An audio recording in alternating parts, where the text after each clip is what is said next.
Let's talk about Israel. You say in your book that no aspect of our work was more closely scrutinised than our reporting on Israel, and no other country was mentioned as often by critics as a source of concern. Why is that? Well, I mean, the Israeli government has, a pretty organized constituency that just defends everything it does, regardless of what it does. And so there are these little groups that would attack us, regardless of what we said, if it was critical of Israel. And I just got used to this. That's just life. But we had to make sure that, our reporting on Israel was scrupulously accurate, as we try to do every place in the world, and that it was principled, that we were applying the same principles to Israel as we did to everybody else. And if we pass that test, and I personally would scrutinize our work on Israel and Palestine, if we pass that test, we put it out, of course we'd be criticized, we'd live with it. And we developed, I think, a real reputation for probity, for accuracy, for being principled. And that gave our criticism out. It gave it power. That's why they hated us. That's why they came after us. But when, for example, Human Rights Watch issued a report on the fact that what Israel was doing to the Palestinians in the occupied territory was apartheid, that became the common understanding.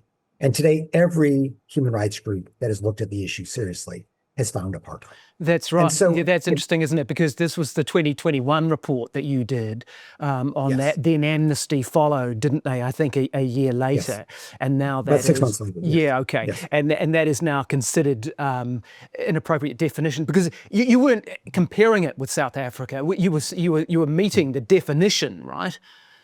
That's exactly right. We in fact said right up front, this is not an historical analogy. This is a legal analysis. We're applying the definition of apartheid in the UN Convention Against Apartheid and the Rome Statute of the International Criminal Court.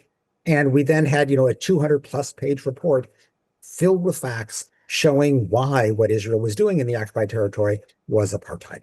And, when we put the report out, the Israeli government didn't know what to do with it.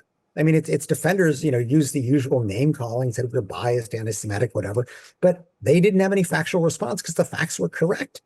And that's how we knew it, we were making progress. And indeed, that's why I think, many governments now, and it's become almost common wisdom that, what's happening, at least in the West Bank, is apartheid. I mean, today, what's happening in Gaza is, in a sense, surpassed apartheid because it's massive war crimes, it's genocide.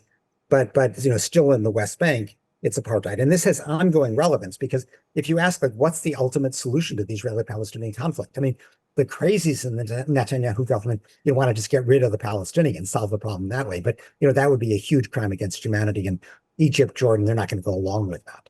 So the, next alternative that Netanyahu prefers is the status quo.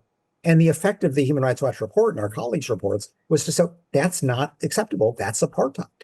And the only acceptable solution is a two-state solution. As an Israeli state and a Palestinian state living in peace side by side. That's the solution. Netanyahu has devoted his career to avoiding that, but it's the only appropriate, fair solution to the conflict.